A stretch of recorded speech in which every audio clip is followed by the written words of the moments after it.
Hello, everybody. Thank you for being here this morning.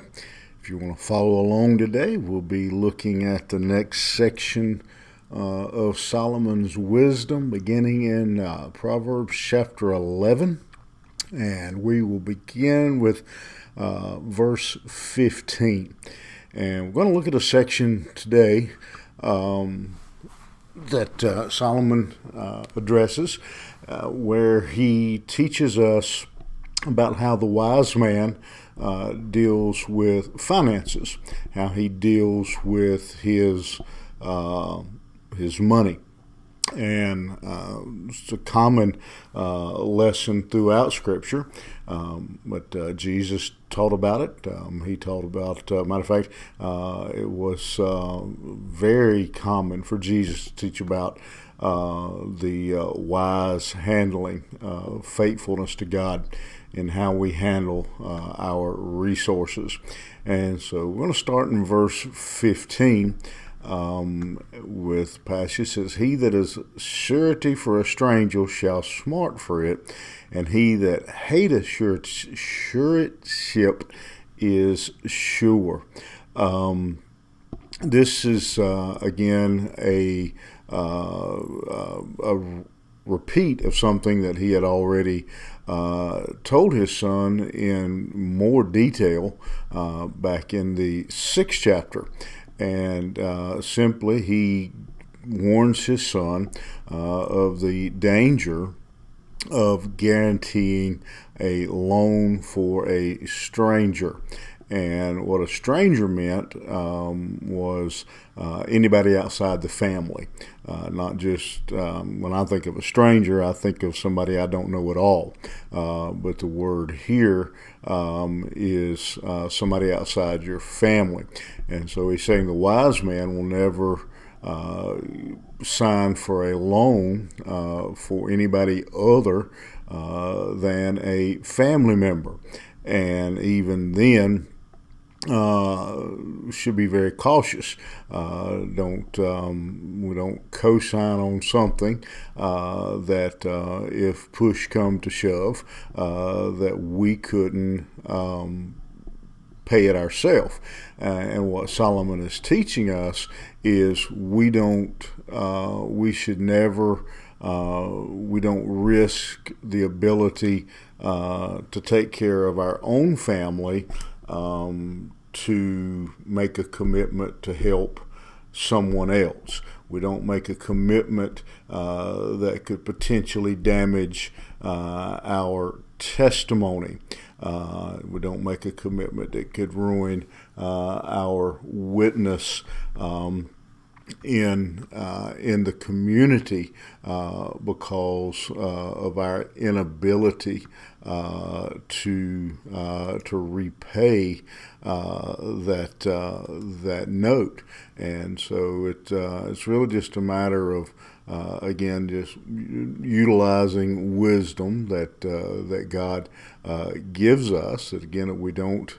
It's not that we don't help others, but he's saying a wise man is careful that he doesn't harm himself or his own testimony in doing so. Verse 16. "A gracious woman retaineth honor, and strong men retain riches. The merciful man doeth good to his own soul, but he that is cruel troubleth his own flesh." A righteous person, he says, is they are respected because they are merciful. So it's very important, I think, to follow the passage that we just looked at that about not co-signing here. Then he comes back and he's talking about a righteous man is merciful, that they will again give mercy to those who owe them.